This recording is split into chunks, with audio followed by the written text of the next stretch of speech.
ভাঙড় জিতবো তো? ভাঙড় কত লিড হবে? 5 হবে, 7 হবে, 7.5, 10? ভাঙড় বলেছে দাঁড়া, যদি লয়ালটি বলে বিশ্বাসযোগ্যতা বলে কিছু থেকে থাকে তাহলে তার নাম হচ্ছে ভাঙড়, এবং এই ভাঙড়কে আমি ভালোবাসি। আমি যে দিল দিয়া হে জান ভি দেঙ্গে হ্যায় ওতন তেরে লিয়ে, আমরা এই দিকেই এগোতে চাই। এবং আপনারা আবার বলছি, আপনি তো আমাকে খরিদ লিয়া। ভাঙড়ের মানুষ 87,000, কেউ ভাবতে পারেনি। আমাকে সবাই কি বলতো জানেন? ভাঙড় জিতবো তো? ভাঙড় কত লিড হবে? 5 হবে, 7 হবে, 7.5, 10?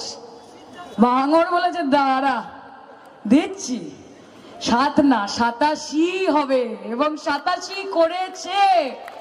রেজাল্ট যখন বেরিয়েছে, ভাঙড়ের রেজাল্ট দেখে যারা কাউন্টিং হলে ছিল, মা তাদের চোখ মুখ তো ছেড়ে দাও।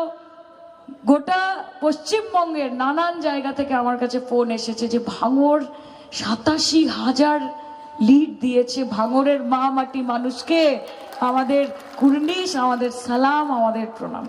2026-এ হুজুরের এও থাকবে না, এলও থাকবে না, এও থাকবে না, কিছুই থাকবে না। ভাঙড়ের কাছে আমি চিরকৃতজ্ঞ, এবং ভাঙড়ের জন্য আমি আগেও বলেছি, আবার বলছি, 1 মমতা বন্দ্যোপাধ্যায়, 2 রইলেন শওকত মোল্লা সহ ভাঙড়ের যাবতীয় নেতৃত্ব, এবং 3 নম্বর হলাম আমি। ট্রিপল ইঞ্জিন সরকার কাজ করবে এবার ভাঙড়ের জন্য। ট্রিপল ইঞ্জিন সরকার দিয়ে উন্নয়ন হবে।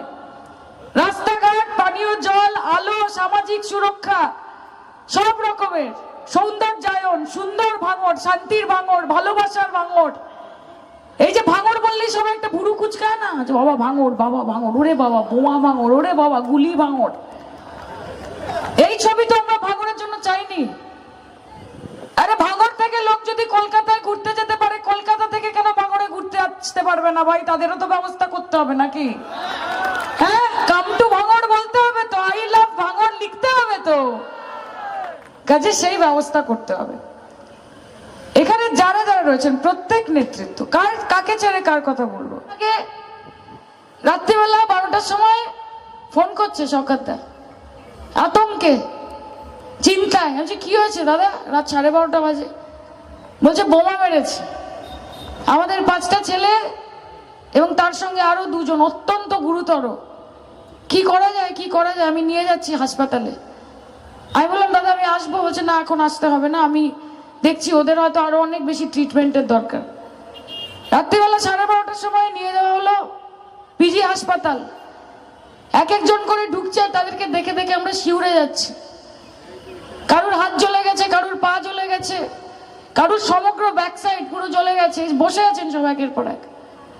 একটা দৃশ্য আপনাদেরকে বলি, স্ট্রেচারে করে ঢুকছেন একের পর এক, আমরা দাঁড়িয়ে আছি, আমি, অরূপ বিশ্বাস, মন্ত্রী মশাই, শওকতদা, প্রত্যেকে ঢুকছেন, একবার করে তাকাচ্ছেন, তার তাকিয়ে বলছেন জয় বাংলা, জয় বাংলা, জয় বাংলা। দিদি লড়াই করব, দিদি হার মানবো না, দিদি ছাড়বো না। সেই দিন আমি বুঝেছিলাম যে এই ভাঙড় অন্য জিনিস। ভাঙড়ের কর্মী, ভাঙড়ের মানুষ, তাদের সঙ্গে অন্য কারোর তুলনা হয় না। তারা নিজের মাতৃভূমিকে ভালোবাসে, এই বাংলাকে ভালোবাসে, দলকে ভালোবাসে। এবং একদিকে যদি গদ্দারি করার জন্য লোকে বসে থাকে, তাহলে অন্যদিকে